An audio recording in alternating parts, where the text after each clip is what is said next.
So we're in the town of Lanark today, and Lanark was one of those towns with a rich Covenanter history to it. You just need to see the names that's on the monument behind us. Many names on 4 sides, just to give you an example of the amount of people from this town who were Covenanters and the district round about. This monument's quite unique. It's not just got the names, but it's also got what their punishment was. Whether it be execution, banishment, and even the fines, the amount of fines that they had to pay is printed on this monument behind us. Lanark, as I said, has had a lot of Covenanter activity round about this area.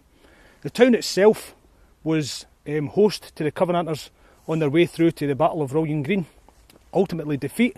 But as they made their way through Lanark, they renewed the covenant in the town centre, and it must have been quite a sight when you think of the high street being filled with 1,000 Covenanters, some on horseback, some walking, and the ministers preaching to them at the bottom of the high street and at the top of the high street as well. Sadly, after the battle, those who were captured and later executed in Edinburgh, their hands were chopped off and they were nailed to the door of the toll booth in Lanark. Later on, as the persecution increased, the Highland host were forced upon the people of Lanark. The Highland host were rough Roman Catholic Highlanders who were brought down to suppress the Covenanters in the southwest of Scotland, and their behaviour in the town was quite atrocious. When they did leave, they took a lot of the possessions that belonged to the people and had caused quite a bit of damage to the town. At the Battle of Bothwell Bridge, the town was very well represented. There was many from the town who went down and fought in the battle. Some died, and again, this just shows you how much of Lanark were Covenanters or Covenanter sympathisers. The toll booth I spoke about earlier, down the bottom of the high street, the toll booth was used as a prison for Covenanters. The famous Covenanter minister, the Reverend Donald Cargill, was held in there before being transported to Glasgow, then Edinburgh, to be executed. In 1682, James Renwick and a large group of armed Covenanters came into the town of Lanark and read out the Lanark Declaration. In it, they disowned the authority of Charles II and the unconstitutional acts they had forced upon the Scots. For this, the town was fined a large amount of money, which it took several years for them to pay off.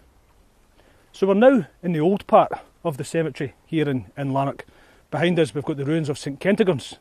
St Kentigern's was the place where William Wallace married his wife.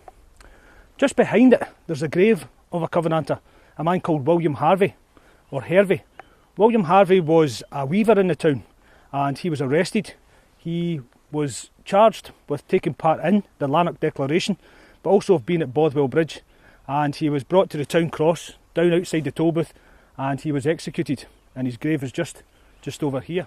The stone says, "Here lies William Hervey, who suffered at the cross of Lanark, the 2nd of March 1682, aged 38, for his adherence to the Word of God and Scotland's covenanted work of Reformation." Incidentally, not too far from where William Harvey's buried is an unmarked grave, and that unmarked grave is of a man called Irvin of Bonshaw. Irvin of Bonshaw was a notorious persecutor of the Covenanters, and he was the man who arrested Donald Cargill, treated him very badly. And Irvin of Bonshaw, a year later, after arresting Donald Cargill, got in a fight with one of his own officers and was killed, and he lies buried in an unmarked grave just inside St Kentigern's.